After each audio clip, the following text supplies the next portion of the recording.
Welcome to the Couch Potato Show, and today we have a special guest. We have Takal Molson, forward for the Seton Hall Pirates. How are you doing today, Takal? I'm doing good. How you doing? I'm good, thank you. Now, Takal, the first big question I want to get to is that what was your reaction initially to hearing the season got canceled and there's no March Madness or Big East tournament?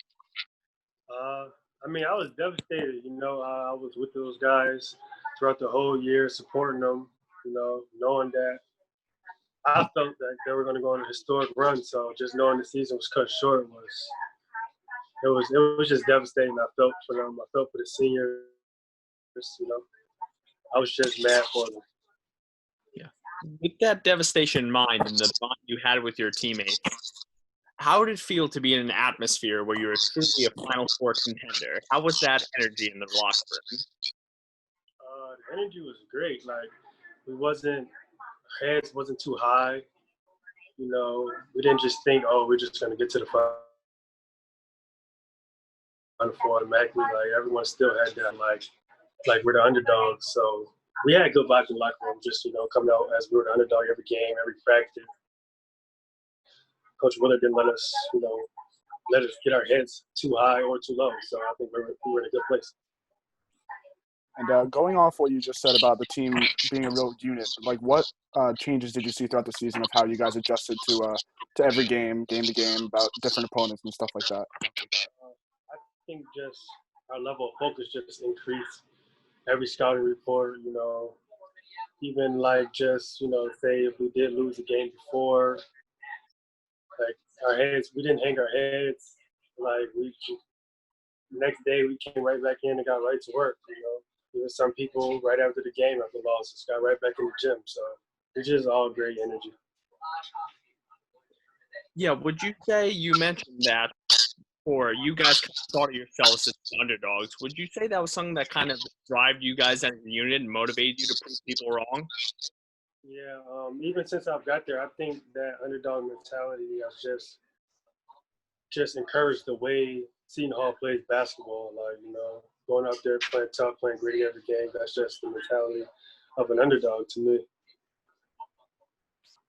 Awesome. And I go to Seton Hall, obviously. I went to every home game. I was there all the time. So, like, watching you guys play, it was really adamant and well seen that you guys were so focused all the time. So, like, for you, going to Seton Hall, why did you make that decision after transferring from Canisius? So, like, what was the big factor in that? The big factor was, Seton Hall being in the Big East, tough conference. I knew it would be a challenge to me. So I just figured, why not take my talents here? I love Coach Willard. I felt like he was a genuine person. Coach Woodard, Dwayne Woodard, he made me feel at home. And Mamu was the host on my visit. And, we had some connections on me going to his hometown and stuff like that. So it just felt like the right decision to make. So do you think that because of that connection, you'd be most excited to play with him next season? Or is there someone else that's standing out on the team? Yeah, definitely just because of that, having that connection, me going to his hometown. I can't wait to play with Mamu. But I think I understand, their energy just every game is high. You could tell how bad Shavar wants it every time he steps on the court. Like, you just love the type of players. Yeah, Shavar's definitely one of those players.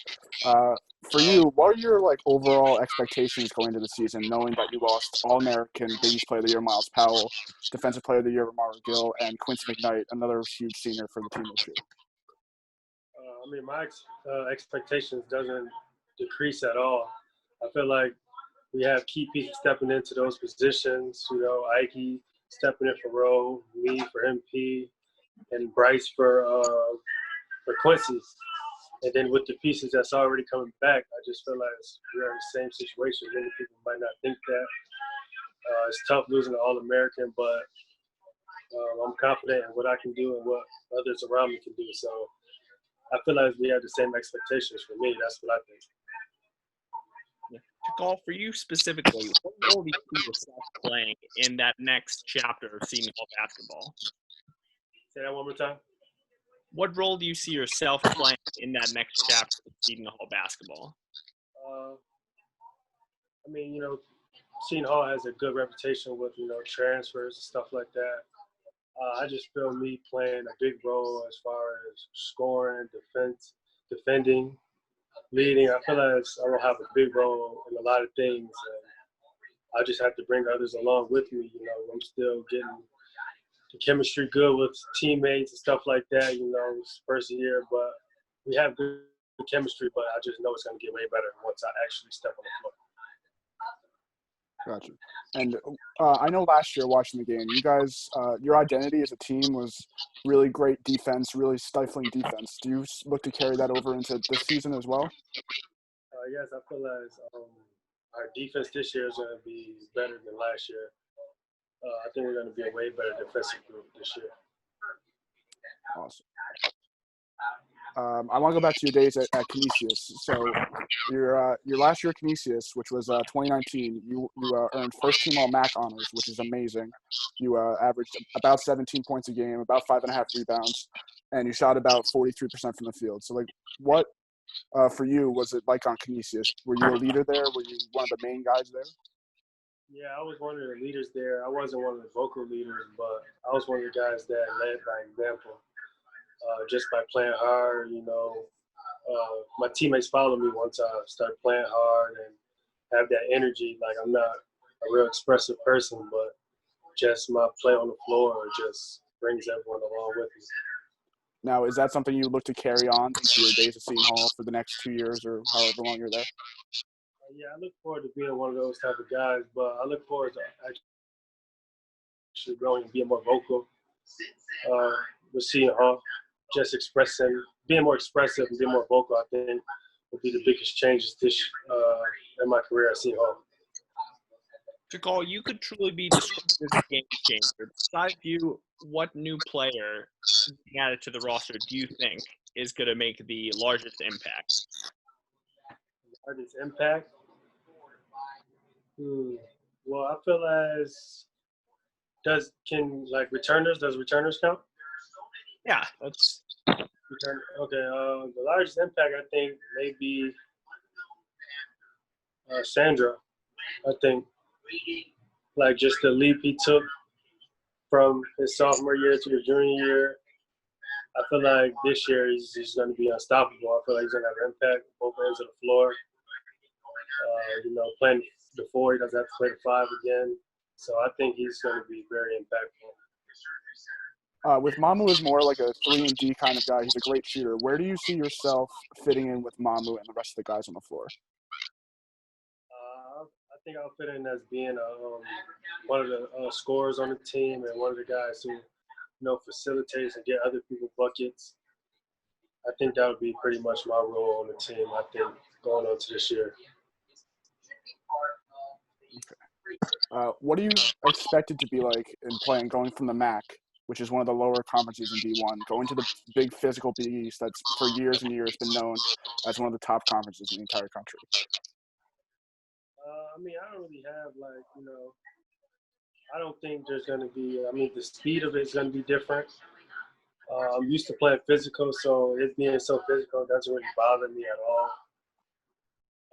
I just think, I don't think it's going to really take much time for me to get adjusted to it because I set out this year.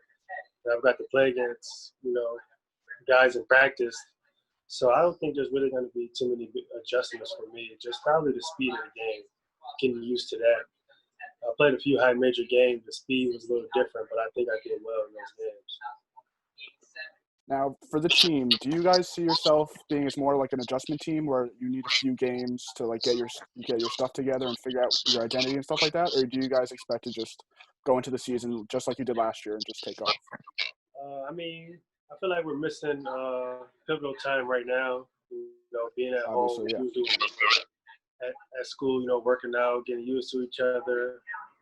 But nobody's gonna just expect a few game setbacks. If it happens, it happens. But I think like our chemistry off the court is so good. I think that it gives us a little bit of a lead on the court as well. So I think we'll be just fine. All right, Takal. Last question. This is a little bit of a fun question at the end. You guys love to dance. You guys love to have fun. Who do you think is by far the best dancer on the team? Best dancer, well, best dancer on the team. I'm gonna give it to Shavar. That's exactly who I was thinking. Yep. Yeah, I'm gonna give it to Shavar. Shavar dances anywhere, everywhere, and he just has fun with it. I'm gonna give it to Shavar. Okay. Awesome. All right, Takal. We want to thank you for your time. It's been awesome. You're great. You're great. Have, and I hope to see you on the court this season. I'll be in the home game. I'll be cheering you on. And great luck. Good luck for the rest of the season. Thank you. I appreciate that. Thanks, man. Yeah, no problem. Okay. Well, thank you guys for sitting down with Takal Molson and interviewing him and seeing what's going on in the Seton Hall locker room during the coronavirus, and hopefully get to see them next season and maybe get March Madness back next season. That would be nice. That's the hope. Let's talk about our picks that we made last week. We'll start it out with the UFC fight between Sunsao and Garbrandt. Me and Frank, we both took a Sunsao. That didn't work out very well, as Eric took Garbrandt, and Garbrandt won. My man. So another point to Eric. Just killed me. Man, you want to talk about Yeah. killing it. Cody We're looked not good. there yet. We're not there yet. Real good. Give it 2 minutes. We'll get there. Killing it was Amanda Nunes versus, Oh, that wasn't even close. versus Spencer. That was killing it. Yeah, that was over in the first 5 minutes. It was, We all picked Nunes, so we had a clean sweep there. And then we get to NASCAR. what a weekend it was. What a weekend it was. First, we started off with the Folds of Honor 500 on Sunday.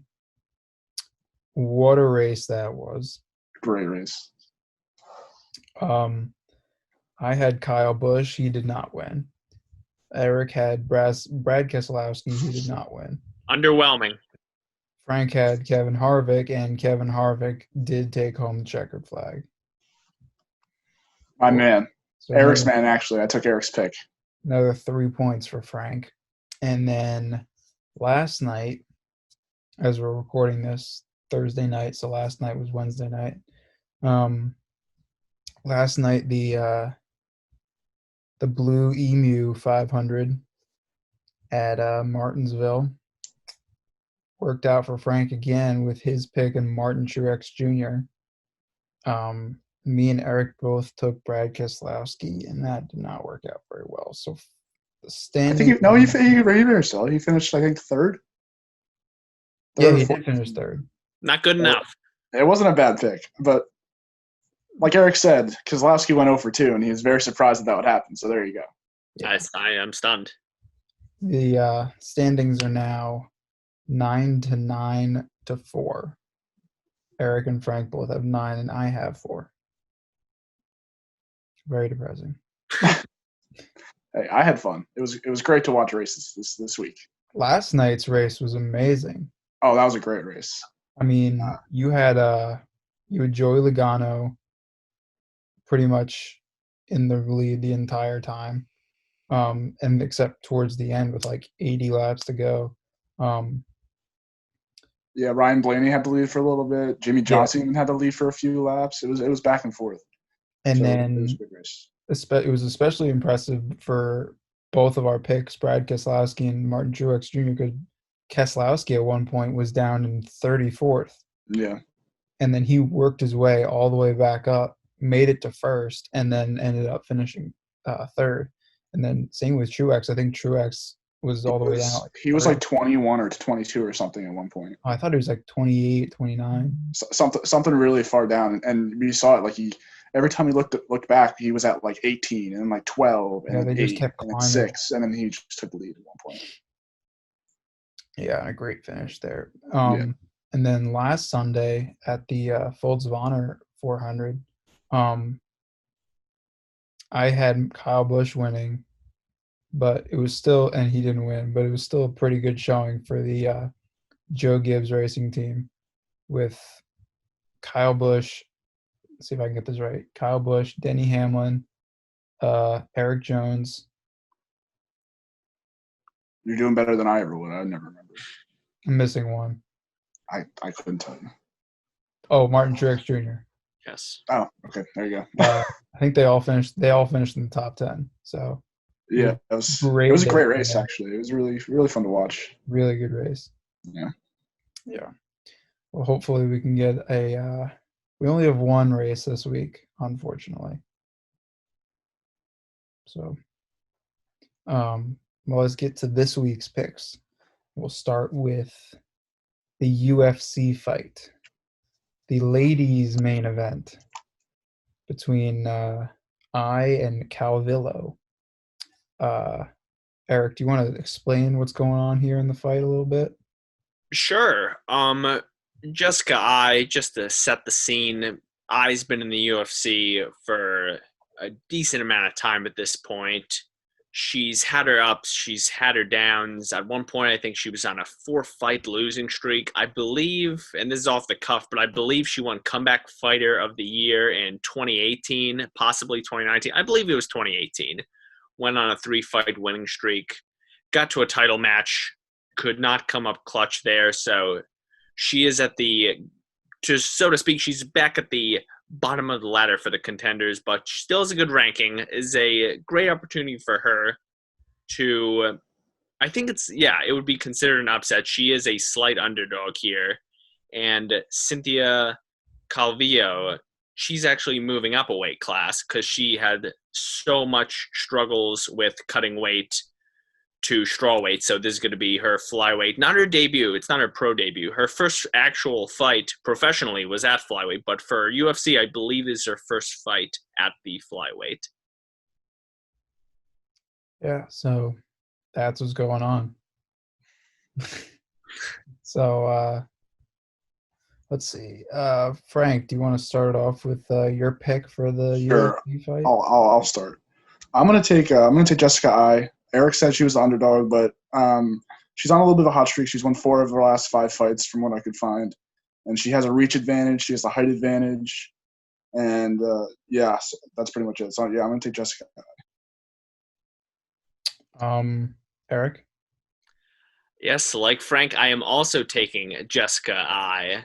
And for me, this is a really close fight, as the odds show us. And I don't know, Frank made a great point about the size. You guys are really big believers in the height and just size overall. Yeah, I'm a big reach height kind of guy. Yeah. And Cynthia Calvillo, her game usually is grappling. So it's really interesting because when you move up a weight class, typically wrestlers aren't going to do as well. With strikers, sometimes you have a little bit of a speed advantage, but it doesn't necessarily work that way with wrestlers and grapplers. So I'm going to be really interested to see.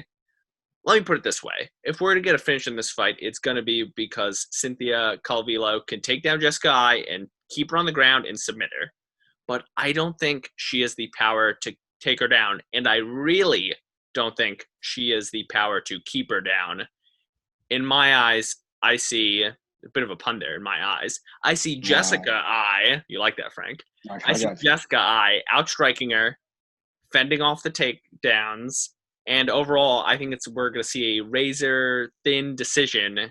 I'll even call a shot here and say it's a split decision in favor of Jessica I. This is going to be a close one, but I give it to the veteran in Jessica I. I'm going to take, and this is not because I'm far behind in points, I need to make up points. This is because I solely believe that she is going to take this one home. I'm going to take Cynthia Calvillo, because like Eric said before, she debuted in this weight class. So she's clearly got experience here. She's hasn't performed as well at the strawweight. So I think coming back to where she is now, I think she's going to really take over and take home this victory in the main event.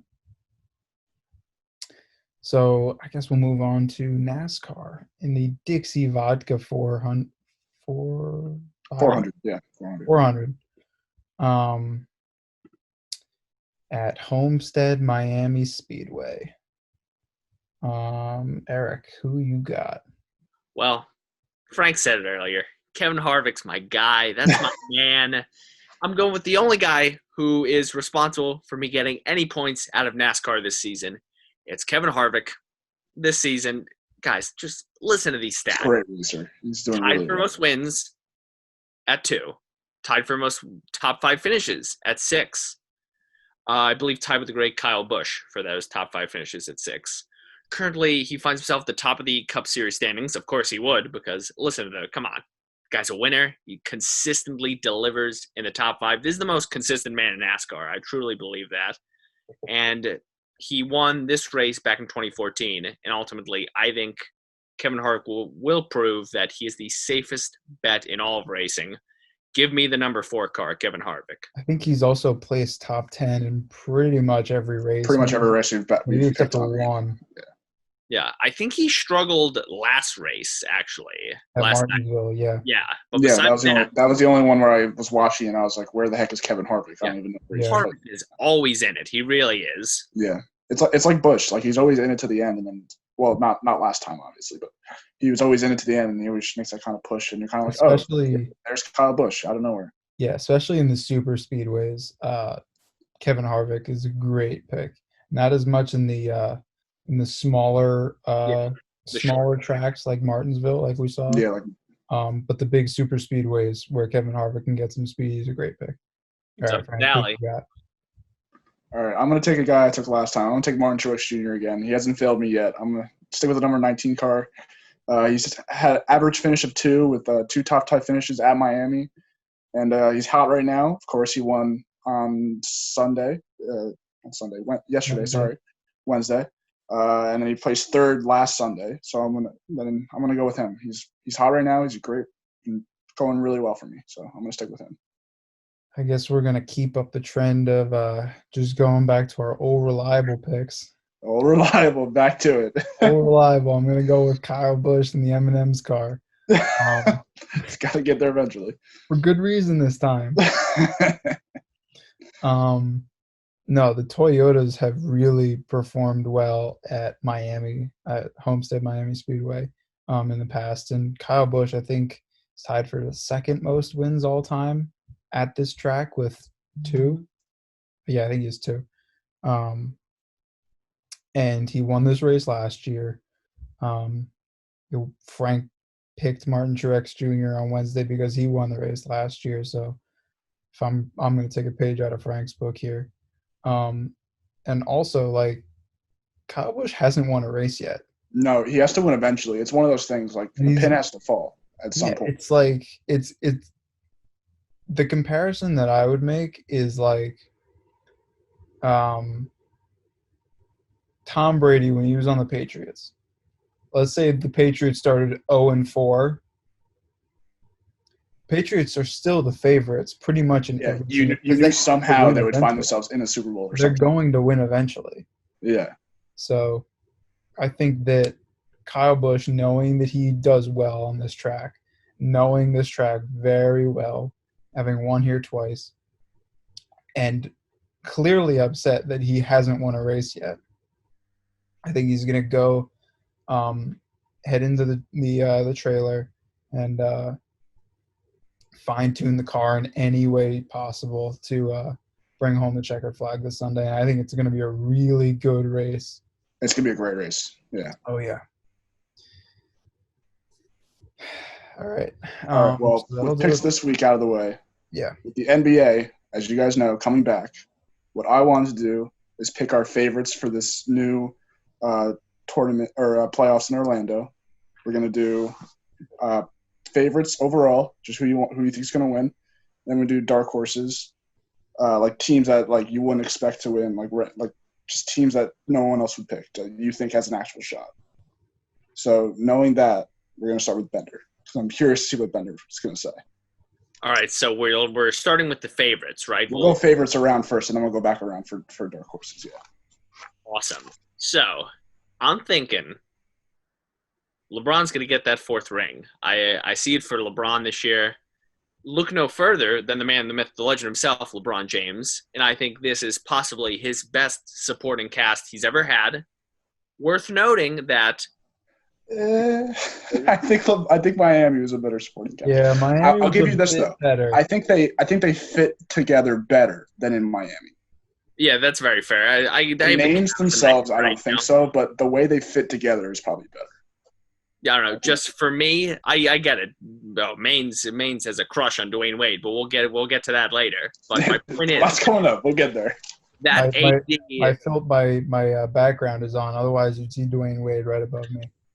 Yeah, I'm telling you that just AD, he's in his prime. AD practically is arguably a top 5 player in the NBA, and I think due to this unique situation where the now 35-year-old LeBron James gets a break, just a fresh LeBron James going down the stretch, that is so very dangerous.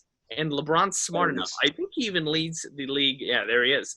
He even leads the league in assists. I believe LeBron James does. If he doesn't lead, he's top 3 at the worst. I think he's number 1. It could be 2. All right, but yeah, irrelevant. Anyway, he's smart enough to use guys around him, use AD, use JaVale McGee, use Danny Green. An argument for me could be made with the Bucks and the Clippers, but for me, what puts the Lakers above them is the defense. I think they lead the league in blocks, 3rd in points allowed. Like I said, all things considered, LeBron's getting the 4th ring. My money is on the Los Angeles Lakers. I am going with LA as well, but the other LA team actually. Yeah, I'm going with the Clippers. I think the only team that can possibly stop LeBron and AD is the duo of Kawhi Leonard and Paul George. Yeah. I think this is the most powerful defensive team in the NBA and up there with the most powerful defensive teams of all time. Kawhi Leonard, Patrick Beverley, the rest, Montrezl Harrell, the rest of that defense for LA is more than enough to stop LeBron. And then you got to think about playoff Kawhi. I mean, we'll get there. Playoff Kawhi is just there's no one better. So I'm going with the Clippers as my favorite. All right, well, we're gonna have the theme of LA here, but I'm gonna go with Eric. I'm gonna pick the Lakers solely because of playoff LeBron. I have bet against LeBron before, and it bites me in the ass every single time I do. So I've learned my lesson not to bet against the King and go with the Lakers. Another thing for me is that who the heck is going to guard AD? Because Paul George can't – Kawhi's got to go on LeBron, and Paul George I think is too small. So if you got AD, he's probably going to bully down low. Because who are you going to put on him? Montrezl Harrell? No. He's one of the shortest centers in the entire league. So for me, I don't think that the matchups felt fare well for the Clippers. So I'm going to go with the Lakers. All right. Well, that was our favorites, and we're doing 1 point for favorites, right? 1 point for sorry, I didn't say that. We're doing 1 point for favorites, and then 2 points for the dark horse if you get that right. All right. So let's get to the dark horse. So Eric, who is your dark horse going into this little NBA restart? Yeah.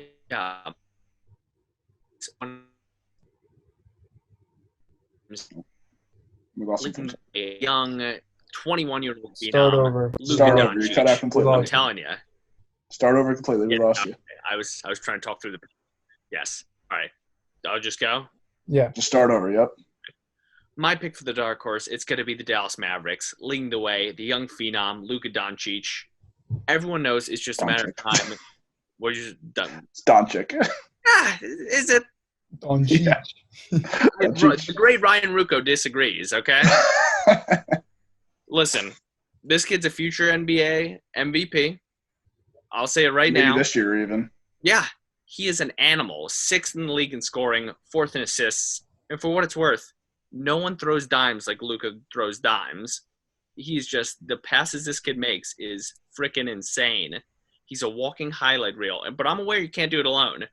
Look no further than my former Knicks pals, Kristaps Porzingis averaging almost 20 points a game, Tim Hardaway Jr., a nice third scoring option in that starting 5, averaging about 15 points a game.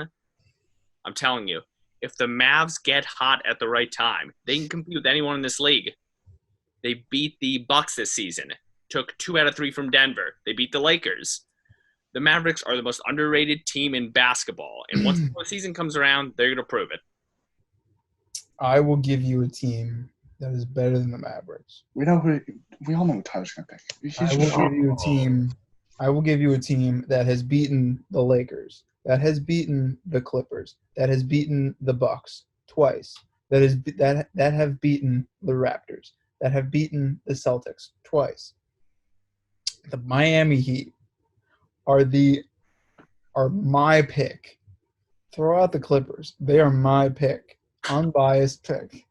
Unbiased pick. Unbiased pick to win the NBA Finals this year, and let me tell you why. Let's go back to the All-Star Weekend, all right? Let's throw it all the way back to All-Star Weekend. You've got the skills competition leader in Bam Adebayo, arguably the most improved player in the NBA. I'd give it to him probably. Yeah. You got the high flyer, Derrick Jones Jr., who just – you talk about a human highlight reel and Luka Doncic. Oh, you've never seen Derrick Jones Jr. throw one down before. Okay. Luka's still rounded. You got Duncan Robinson, who has the highest three-point percentage in the NBA and is one of the greatest three-point shooters in Heat history. And he's only played like a season. And then let's not forget, you have Jimmy Butler, Kendrick Nunn, Tyler Hero. You got all these guys. It's so many pieces to get it done, and this team plays so well together. I mean, I've been watching them pretty much this entire season up until it stopped because of the coronavirus. But when they get down, they're never counting it out, and they'll work together, unlike I've seen any team work together this season, to get those points back and to get back in the game and ultimately win the game. So I think the Miami Heat can win a 7-game series against anybody in the NBA. All right, I see what you're saying, but for me, I wouldn't pick the Heat because, well, granted, my pick's like the darkest of dark horses, but we're not there yet. I wouldn't pick the Heat because they don't have any experience on their team playoff-wise. If you want to say Jimmy Butler, sure, but he hasn't really gotten anywhere far in the playoffs, and most of their team's made up of young players, so they lack that killer instinct in the playoffs, I think, that the Lakers have with LeBron. Clippers have it with Kawhi. Bucks have it with Giannis. The list goes on with all these like contenders. I don't know if I would call Giannis the most. More so than the Heat. The Heat don't have a single player that's proved themselves in the playoffs at all. That's fair. So that's I wouldn't pick the Heat. But I see what you're saying. We do have Andre Iguodala, who is pretty experienced. He's not going to play. He's going to play 5 minutes a game. No, he's playing like 10. Oh, 10. Sorry, my bad. 10. I don't see it. He'll probably get a bigger role in the playoffs. Well, I get that Andre Iguodala is a Finals MVP, which he didn't deserve, but we're not going to get into that right now. He did win Finals MVP. I just don't see them. I see them getting out of the first round. I'll give them that because they got enough talent on their team to beat someone in the first round. Getting out of the first round. I think as of now they would play like the Pacers. Yeah, so they'll get out of the first round. They have enough talent to do that. I just don't think they have the killer instinct or the guy like my team does. They don't have that guy that can drag them through a playoff series. But, okay, so who are you picking? It's not popular. You guys. I told you guys this already. So you're gonna rip my team and then make it even more ripping. Just hear me out. I'm picking a team that's not even in the playoffs as of right now. I'm going to pick the Portland Trailblazers. And here's why. They're going to get Yusuf Nurkic back. They're sent. Hold on, before you say anything. As of today, Carmelo Anthony doesn't plan on playing. I don't care. Okay. Doesn't change my pick. All right, go ahead. How dare you? So right now, I'll tell you the standings right now. I looked at it. They're 3.5 games back of Memphis, who is as unexperienced as the Heat are. Okay? Keep that in mind. They're going to get Yusuf Nurkic back. And with Nurkic last year, they were a 3 seed in the West at 53-29 before he got hurt at the end of March. And without Nurkic that year, they finished as the 3 seed and then beat OKC with Russell Westbrook and Paul George, MVP caliber Paul George. They beat Denver with the Joker, who's one of the top 5 centers in the NBA. Then they got swept by Golden State, but that was super team Golden State with Steph, Clay, Draymond, KD, and all those guys. And 2 of those games, they were within 1 possession, so within 3 points. 2 of those games.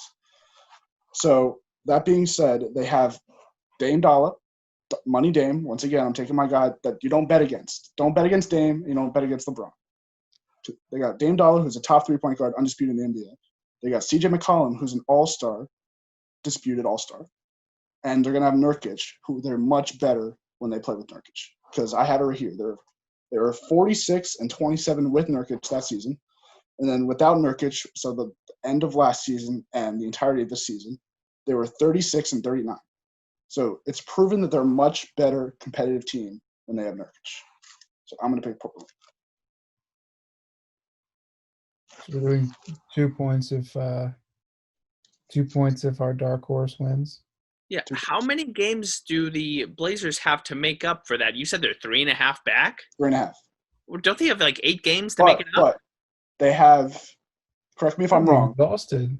Yeah. I believe that they, right now they're the 9 seed. I believe that they're within, I want to say 3 games, they have the play-in tournament. They have to win, the 9 seed has to win 2 games, and the 8 seed has to win 1 game. Okay. I think that's how they're doing it. Correct me if I'm wrong. But.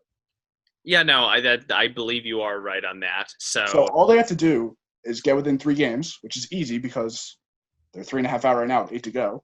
And Memphis, I don't think Memphis can withstand the way they're going right now. They're a playoff team right now, but that's without everyone healthy all the time.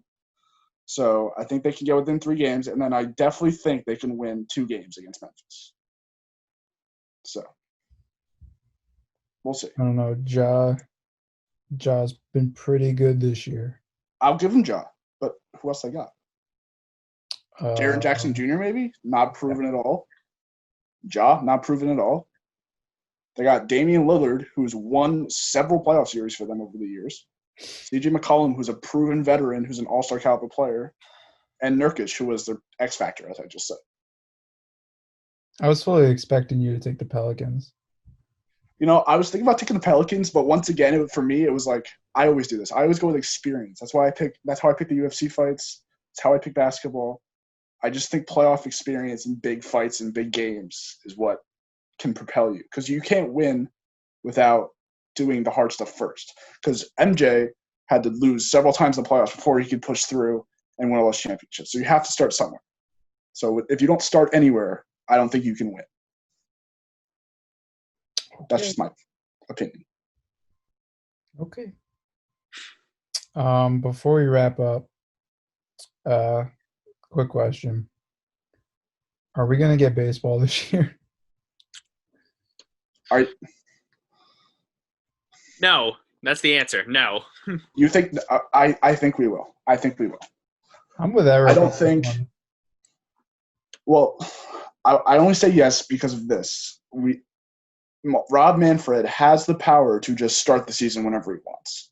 He's not going to do that, though. He said before he'll do it if he has to.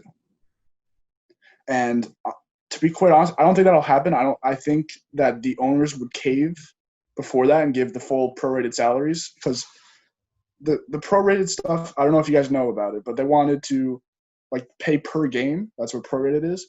But the owners only wanted to pay 75%, so 75 cents on a dollar per game. Yeah. And for me, that's just that's outrageous.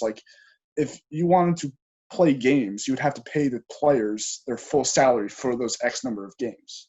Now, if you wanted to shorten the number of games from the last Pro Bowl, I think was 89 or something. So if you wanted to shorten it from 89 to 45 or 50 or something and save money, that's fine. But you have to give the players their full salaries for that number of games, or it's not going to happen. Well, I think as of now, the negotiations, both the Players Association side and the owner side, both have the full prorated salaries. So I think that's already been. Is that because last time I saw it, they wanted the owners wanted 75% prorated salaries. No, I think I think it was maybe last night or the night before. The owners offered full prorated salaries. Yeah, So so I think they understand that the players aren't going to play it. there's no They're shot not to play going to for them. agree if Yeah. they don't get like 100% of the prorated salary. But I just don't think, because they've already lost so much money, I just don't think that the owners, being as greedy as they are, would let the whole season just fall through. Be surprised. I mean, they've already started. They're already halfway there. Let's be honest. We've already missed half the season, almost half the season at this point. But I think it'll be a short season, maybe around, I want to say like 50 to 60 something games. It won't be a long season at all. And I think they're going to expand the playoffs. That'll probably happen this year and next year to like the NBA where it's 16 teams, which I don't like, but that's not an argument to have right now. But I just don't see baseball not happening. They lose too much money. I don't know. And they really screwed themselves, because if they started, let's say what they wanted to start like July 4th or something like that, they'd be fine. But now they wanted to start later in July, and by the time you get your season over, they have the NFL, college football, hockey, soccer. You would have already. Yeah, but you got to think about this. They expect to have the playoffs pretty much around the same time that they usually do. They're already competing with the NFL, college football, and all that jazz. They don't have, the thing about that is they don't have the 3 months of where they're not playing to get the eyes that they need for the long. They're not starting at the point where there's no other sports on, like the NFL or the NBA is on, but the NHL, all those other sports leagues. They're not starting from a point where they're like the only major sport playing besides basketball. They're starting from a point where literally every other sport's playing. Yeah, but you also got to think that people besides NASCAR and UFC now, people haven't had live sports for almost 3 months now. Okay, but so I think if I asked you, would you rather watch the MLB regular season, the NBA playoffs, or the football regular season? What would your answer be? Baseball. That's not true. I know you would watch football. Oh, football was an option? Yeah, the regular season football was supposed to be, I think it's September.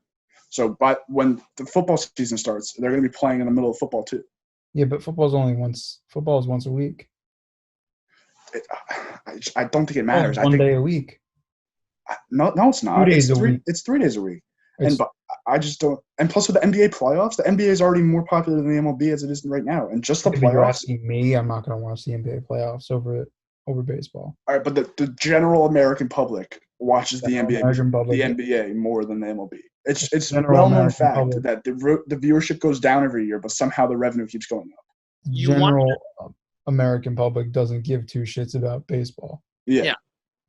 And I was going to say, you want to know what's better than, or want to know what's worse than being second or third fiddle to NFL and NBA? Not showing up to the party. You're irrelevant. Not playing at all. Exactly. You have to play at some point. Exactly. I don't see it happening this year. Worst case scenario, they play 50 games that Manfred says you have to play, or they go on strike and they get replacement players like they did in the 90s, because I remember that was a thing, or something like that. Like there has to be games at some point. I don't know. Well, we're running out of time, so that'll wrap it up for this week. Next week we got another UFC card, yeah? I believe so. All right, next, and then a race or two. I think it's Talladega next week. I think Talladega is next week. Yeah. Talladega. That's Tyler's favorite is Talladega. Everybody loves Talladega. Yeah, I mean, yeah. I wasn't a racing guy, so I didn't really know that much about it. But I did. I was supposed to go to Talladega this year, but then the Rona happened. The Rona. The Rona. So we got that next week, and then you guys have a little For Whom Does He Play? Oh yeah, we got a little showdown going. Baseball. Hopefully I can get my first win. I think we're doing. I'm still deciding on what we're doing. I might mix it up a little. You can do like a random sports, like one thing. Yeah, things might get spicy. Yeah, that'll be next week. Instagram is in the bio, in the description. Check that out. And then, yeah, that'll do it for us. Adios.